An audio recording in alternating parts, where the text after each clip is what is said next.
Sekarang kita masuk ke pendapatan nasional yang sudah memasukkan unsur ekonomi Islamnya, yaitu dengan keberadaan sektor sosial. Sektor sosial ini dikatakan islamik dan realistis dengan keadaan yang ada untuk menghitung untuk dimasukkan menjadi salah satu elemen, salah satu sektor dalam pendapatan nasional. Ada penambahan sektor selain rumah tangga, perusahaan, dan pemerintah, yaitu sektor sosial. Agen ekonomi dalam sektor sosial terdiri atas organisasi sosial dan lembaga non-profit. Ini yang konvensional ya, yang sebelumnya yaitu Y sama dengan C plus I plus G. Kalau yang dipropos sama papernya Dumairi dan siapa ya, saya lupa, cuma 2 penulis ya. Itulah pokoknya ini adalah Y sama dengan C plus I plus G plus A. A itu adalah altruistik yang sifatnya kayak zakat, infak gitu, altruis. Lalu C sama I ini dikasih tanda petik karena ini tidak sama dengan konsep C sama I yang ada di konvensional. Pengeluaran agregat sektor rumah tangga tercermin dari pengeluaran konsumsi masyarakat atau penduduk. Pengeluaran agregat sektor rumah tangga dilambangkan dengan huruf C. Kemudian pengeluaran agregat sektor bisnis ini dilambangkan dengan I. Kemudian untuk pemerintah, pengeluaran agregatnya dilambangkan dengan G. Jadi CIG ini pengeluaran atau belanja secara agregat, jadi keseluruhan seluruh negara secara makro. Lalu signifikansi sektor sosial. Sebelum kita masuk ke sektor sosial, kenapa sih dimasukkan sektor sosial gini? Ini ada beberapa pendahuluan yang menyatakan bahwa sektor sosial itu penting gitu. Yang pertama, sebuah studi terhadap 600 orang mahasiswa di Amerika Utara menunjukkan bahwa mahasiswa yang menyumbangkan sebagian rezekinya kepada orang lain terdeteksi lebih happy daripada dengan yang menghabiskannya untuk diri sendiri. Jadi kalian sebagai mahasiswa perlu nih bagi-bagi rezekinya ke orang lain. Sering-sering lah ya sedekah, ngasih temennya cemilan kalau main. Tapi sekarang jangan main-main dulu ya guys, lagi social distancing. Kemudian dan ini ya, ngasih sebagian rezeki ini kan bisa menolak bala juga. Jadi mungkin lebih happy juga karena jarang kena bala. Astagfirullahaladzim. Kemudian penelitian lain menemukan bahwa tingkat pendapatan merupakan variabel penentu mengapa dan seberapa orang menyumbang. Orang berpendapatan lebih tinggi memberikan sumbangan lebih besar. Temuan terakhir ini valid baik di ranah mikro yang sampelnya rumah tangga maupun di ranah makro yang sampelnya adalah negara-negara bagian di Amerika Serikat. Intinya pendapatan sama sumbangan ini berkorelasi positif. Lalu sebuah survei terhadap 4.000 responden. Survei ringan tapi 4.000 responden ya. Mungkin maksudnya survei ringan adalah surveinya itu pertanyaannya itu enteng-enteng tapi responnya banyak. Tahun 2013 melaporkan bahwa dalam hal jumlah uang yang disumbangkan, orang Islam menyumbang lebih banyak daripada penganut agama lain. Setiap orang Islam menyumbang rata-rata 371 euro per tahun. Orang Yahudi 270, lumayan gede nih, beda 100 euro. Orang-orang beragama lain lebih rendah lagi. Setiap orang pada dasarnya mempunyai sifat kepedulian sosial atau altruis. Dalam kehidupan yang semakin kompleks, kini kehadiran sektor sosial kian diperlukan. Sejumlah dermawan juga lebih suka jika pihak penerima derma nggak tahu siapa yang ngasih. Jadi dia lebih suka menyalurkan ke lembaga yang punya emang berkompeten dalam bidang tersebut. Nah, nilai ekonomi yang diciptakan sektor sosial ini nggak sedikit. Jika nilai ekonomi mereka turut diperhitungkan, maka angka pendapatan nasional nih pastilah lebih besar. Nilai ekonomi di sektor sosial ini nggak sedikit. Jadi kalau dimasukkan ke dalam pendapatan nasional, pasti pendapatan nasional itu lebih besar gitu. Nah, pendapatan nasional yang Islam itu gimana sih yang dipropos sama papernya Dumairi? Bahwa pelaku ekonomi dalam negeri ini ada tambahnya, itu sektor sosial. Kemudian alokasi pendapatan sektor rumah tangga bukan hanya pembayaran pajak, konsumsi sama tabungan, tapi juga ada zakat dan pengeluaran sosial lain. Ini sepakat sama yang kemarin yang fahimkan itu ya, bahwa pendapatan itu, spending itu digunakan untuk yang material needs and for the sake of Allah, yang ini adalah zakat dan pengeluaran sosial lain. Dana zakat yang dibayar oleh sektor rumah tangga mengalir ke penerimanya melalui lembaga amil zakat. Yang ini, zakat dari sektor rumah tangga ini menjadi penerimaan bagi sektor sosial.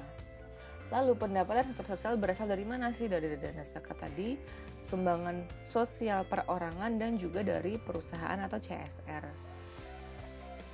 Nah, ini adalah perbandingan antara akun yang konvensional dengan yang Islamic base. Untuk akun sektor rumah tangga, apakah perbedaannya? Perbedaannya adalah di sini di pendapatan tidak mencantumkan adanya transfer payment ya. Oke, mungkin ini kalau difahimkan kemarin di konsumsi makro, itu kalau pendapatannya mustahik, itu kan pendapatannya dia plus pendapatan dari zakat gitu ya. Kalau ini ranahnya makro gitu, jadi pendapatannya sektor rumah tangga apa ya, pendapatan total, nah itu dari mana aja. Kemudian pengeluarannya tidak cuma konsumsi, tabungan, sama bayar pajak.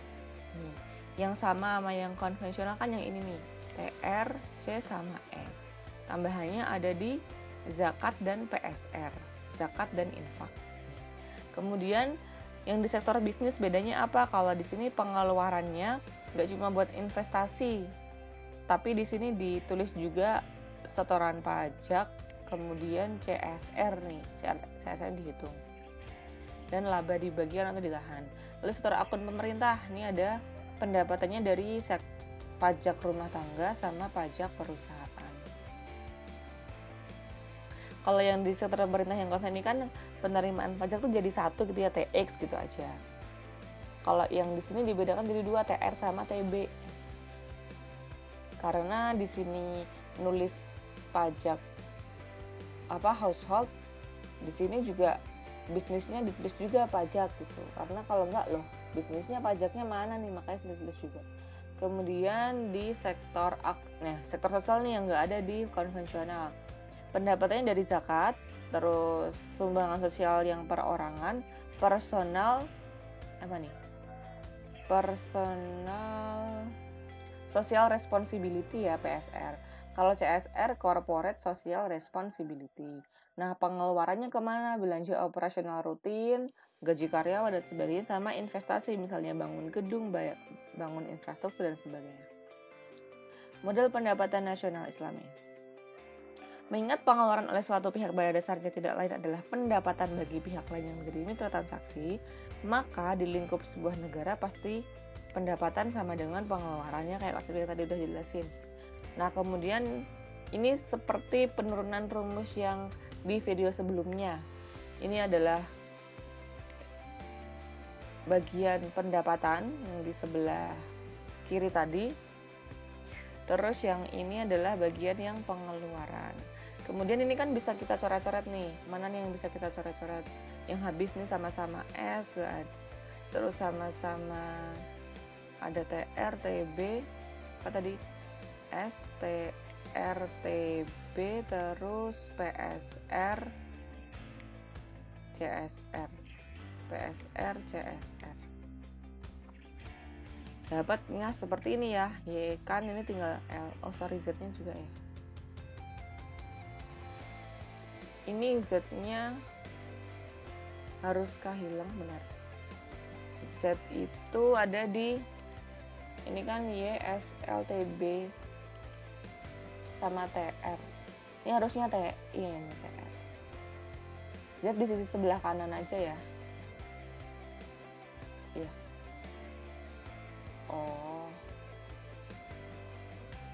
S, L, TR, TB. Oh sorry, di sini ada Z. Z di sini, ya tetap ada. Nih, aduh, ternyata di sini ada, sorry guys, I'm so sorry. Oke, harus jadinya Z-nya hilang, jadinya Y plus L doang, sebelah kanan tinggal C, kemudian I, D, G, SRE sama SI gitu. Terus ini bisa kita kumpulkan nih. Konsumsi ini kan yang household, ini yang punyanya bisnis. Terus ini government, yang ini adalah yang sektor sosial. Lalu jadilah seperti ini. Ini adalah household expenditure atau C, ini business expenditure, yaitu E ditambah D dikurangi L. Lalu G adalah government expenditure dan SE social expenditure. Terdiri di atas yang investasi sama yang B operasional harian. Lalu HE ini dijadikan C dengan tanda petik karena consumption yang islami kan beda sama consumption yang konvensional. Terus yang I ini juga tanda petik karena beda konsepnya. Kemudian G-nya ini. Nah, ini model yang ini sama dengan yang Y sama dengan C plus I plus G. Ini yang paling mirip itu bisa dibilang yang government. Ini yang paling sama dengan yang konvensional. Kalau C sama I beda, terus yang A kan cuma ada di yang Islam.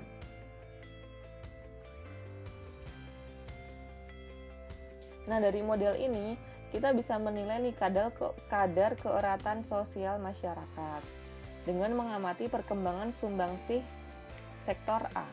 A ini kan terdiri dari atas apa saja nih? Oh iya, A itu apa sih? A itu ini ya, altruistic expenditure.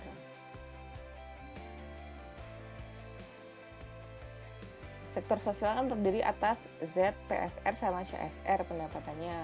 Nah, perbandingan Z, PSR, sama CSR ini mengungkap siapa aktor yang lebih berperan dalam mensosialkan kehidupan perekonomian. Misalnya, kalau CSR ini kan bisnis. Kalau yang Z plus PSR ini household. Kalau CSR-nya kurang dari yang household, berarti sektor rumah tangga, household ini lebih berperan gitu.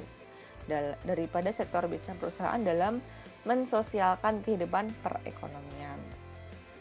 Kalau di model makro konven kan tidak mampu menjelaskan hal semacam ini.